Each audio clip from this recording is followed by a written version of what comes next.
Hey, welcome to The Explainer. Today, we're diving into something we see all the time, something that's fascinated people for, well, forever, but it's also packed with some seriously cool science: fire. We're going to get right into the heart of the flame. So, let's just start with the biggest question of all. We use it to cook, to stay warm, we see it in candles and campfires, but what is fire, really? I mean, is it a solid? No. A liquid? Definitely not. A gas? Not quite. It feels like it's in a category all its own. And that's a great question, right? We all learned about the three states of matter in school. You know, solid, liquid, gas. Think ice, water, and steam. But fire, it just doesn't fit into any of those neat little boxes. So what's the deal? Well, the answer is awesome. The visible, glowing part of a fire, the flame itself, is actually plasma. It's the fourth state of matter. Basically, when gases get incredibly hot, like in a fire, their atoms get so energized they start to break apart and become ionized. This creates this glowing, supercharged material that we see as a flame. It's literally the same stuff that stars and lightning are made of. Okay, so we know what fire is, but how do you make it? Well, it turns out fire isn't just a thing, it's a process. It's a very fast chemical reaction. And just like any good recipe, it needs a few key ingredients to really get going. You know, there's a really simple way to remember this that scientists and firefighters use all the time. It's called the fire triangle. It's a super powerful way to understand how fire works. You absolutely need all three sides of this triangle for a fire to start, and just as important, for it to keep burning. All right, ingredient number 1, fuel. This is the stuff that burns. It can be a solid, like the wood in a campfire. It can be a liquid, like gasoline, or it can even be a gas. And here's a cool fact. When you light a candle, the flame isn't actually burning the wick. It's burning the wax that's been heated up into a vapor. Wild, right? Next up, ingredient number 2, oxygen. Fire needs to breathe, just like we do. And its favorite thing to breathe is the oxygen that's all around us in the air. In fact, our air is about 21% oxygen. But if that level drops to below 16%, most fires just fizzle out. They can't survive. And the final piece of the puzzle, ingredient number 3, heat. This is the energy, the spark, that kicks the whole thing off.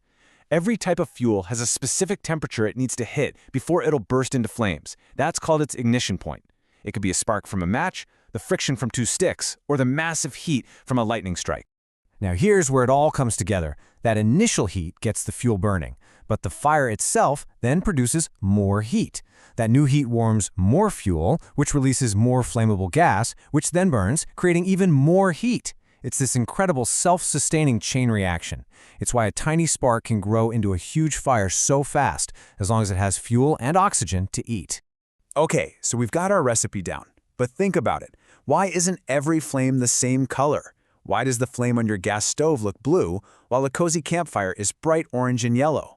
Well, let's get into the beautiful science behind that rainbow of flames. It really comes down to 2 main things.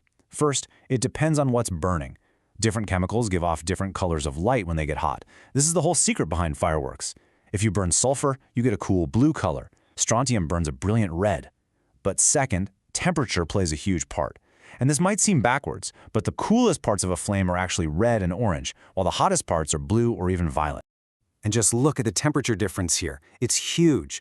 A reddish flame, like you'd see at the top of a campfire, is sizzling at around 500 degrees Celsius. Hot for sure, but an orange flame is more than double that, clocking in at 1200 degrees. And that blue flame on your stove, that is scorching hot at around 1600 degrees Celsius. So yeah, blue flames are way, way hotter. Now, understanding how to make a fire is really fascinating, but all that science is also the key to understanding how to stop one.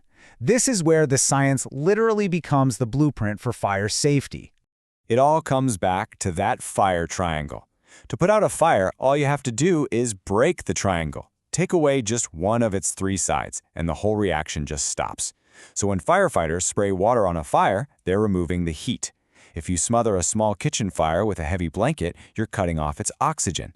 And if you turn off the gas to your stove, you're removing the fuel. Simple as that. Every single method of fighting a fire is just about breaking that triangle.